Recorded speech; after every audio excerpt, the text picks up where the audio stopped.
Good morning students. आज हम पढ़ रहे हैं पॉजिटिव एक्सेलरेशन, यानी कि एक्सेलरेशन का ही सेकंड पार्ट है ये। पहले वाली वीडियो के अंदर हमने एक्सेलरेशन के बारे में डिस्कस किया था, लेकिन एक्सेलरेशन के पार्ट्स पॉजिटिव कब होगा, नेगेटिव कब होगा, यूनिफॉर्म कब होगा, नॉन यूनिफॉर्म कब होगा, इनके बारे में आज पढ़ेंगे।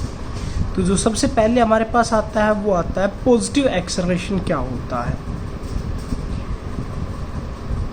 If the velocity of an object increases with time in the direction of motion of the object, then the acceleration of the body is known as positive acceleration. यानी कि जब वेलोसिटी किसी एक ऑब्जेक्ट की अगर इंक्रीज होती है time के साथ, वेलोसिटी के अंदर क्या मिलता है, इंक्रीज मिलता है, मोशन की डायरेक्शन के अंदर ही मिलता है। यानी कि अगर कोई भी, अगर हम ये कह सकते हैं कि कार से ड्राइविंग कर रहे हैं और कार रेस्ट से मोशन के अंदर आ रही है, तो पहले उसकी स्पीड 0 थी, रेस्ट पे थी, तो उसके बाद हमने धीरे धीरे उसकी स्पीड को इंक्रीज़ किया, इंक्रीज होती जा रही है उसकी स्पीड, इंक्रीज होती जा रही है, तो वो केस कैसा हो जाएगा, पॉजिटिव एक्सेलरेशन का।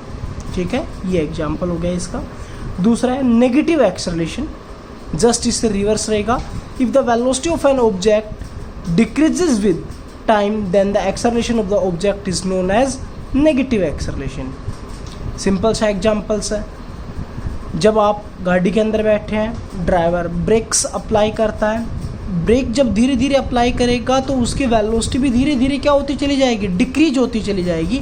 और जब वेलोसिटी पहले ज़्यादा थी बाद में कम है, पहले क्या थी, ज़्यादा थी इनिशियल वेलोसिटी, और बाद वाली क्या है, कम वैल्यू है। जैसे कि मान लीजिए कार पहले 50 किलोमीटर पर आवर के ऊपर चल रही थी, और जब धीरे धीरे उसने थोड़े से ब्रेक्स अप्लाई किए, उसके बाद उसकी वेलोसिटी हो गई 20 किलोमीटर पर आवर, तो उसकी वेलोसिटी क्या हुई, डिक्रीज हुई। तो एक्सेलरेशन जो हम निकालते हैं इन 10 सेकेंड एग्जाम्पल मान लेते हैं, तो एक्सेलरेशन क्या होता है, final velocity minus initial velocity. तो फाइनल वेलोसिटी हमारे पास क्या है, 20 kilometre per hour, initial velocity 50 kilometre per hour. तो हमारे पास फाइनल माइनस इनिशियल क्या हो गया, 20 minus 50, that is equals to -30। ये तो हो गई हमारे पास वेलोसिटी, और कितने टाइम में, 10 सेकेंड। तो हम यहाँ से जो वेलोसिटी निकालेंगे, वेलोसिटी की वैल्यू ही नेगेटिव आएगी, जो रिजल्टेंट वेलोसिटी होगी फाइनल माइनस इनिशियल की, वो वैल्यू नेगेटिव आएगी, तो एक्सेलरेशन क्या हो जाएगा, नेगेटिव। जब नेगेटिव एक्सेलरेशन होगा तब आप उसको कैसे लिखेंगे, तो जो एक्सेलरेशन लिखते हैं ए के ऊपर वेक्टर, क्योंकि एक वेक्टर क्वांटिटी थी तो उससे पहले यहाँ पर नेगेटिव साइन लगा दिया जाएगा। ठीक है, नेक्स्ट है uniform acceleration. If the velocity of an object changes by an equal amount in equal interval of time, then the acceleration of the object is known as uniform acceleration। यानी कि जब velocity equal amount में change हो रही हो और equal interval of time, example लेकर चल रहे हैं, वेलोसिटी पहले थी 5 मीटर पर सेकेंड, उसके बाद हो गई 10 मीटर पर सेकंड, उसके बाद हो गई 15 मीटर पर सेकंड। जो ये चेंजमेंट है 5 से 10, 10 से 15, 15 से 20, ये एग्जाम्पल के तौर के ऊपर मान लेते हैं हम ईच 5 सेकंड के इंटरवल का है। तो जो टाइम इंटरवल है वो भी सभी का क्या है, इक्वल है। 10 से 15 होने में 5 सेकंड लगी, 15 से 20 होने में 5 सेकंड लगी, 5 से 10 होने में 5 सेकंड लगी थी, तो इंटरवल क्या हो गया, इक्वल हो गया। और वेलोसिटी का जो चेंजमेंट है वो भी क्या हो गया, हमारे पास इक्वल हो गया। तो उस टाइम पे जो एक्सेलरेशन होगा उसको हम बोलेंगे यूनिफॉर्म एक्सेलरेशन। इसके एग्जांपल्स हैं, the motion of an object falling freely from the top of building. अगर हम किसी एक बिल्डिंग के टॉप से कोई भी एक ऑब्जेक्ट को नीचे छोड़ दें, फ्रीली छोड़ेंगे, तो वहाँ पर एक्सेलरेशन ड्यू टू ग्रेविटी के कारण वो ऑब्जेक्ट नीचे इंक्रीजिंग स्पीड के अंदर होते हुए आएगा, और जो उसकी स्पीड इंक्रीज होगी वो भी एक कांस्टेंट लिमिट के अंदर होगी। यानी कि जो कांस्टेंट लिमिट, यानी कि जो एक्सेलरेशन होगा वो कांस्टेंट होगा, वेलोसिटी कांस्टेंट नहीं होगी, इस चीज़ पर ध्यान रखना है। दूसरा, the motion of a ball rolling down on a smooth inclined plane. अगर आपके पास फ्रिक्शन नहीं है और उसके ऊपर अगर आप किसी भी एक बॉल को मूव करवाते हैं, रोलिंग करवाते हैं, तो हम कह सकते हैं कि वो भी कैसा मोशन हो गया, यूनिफॉर्म मोशन हो गया, स्मूथ प्लेस के ऊपर होना चाहिए।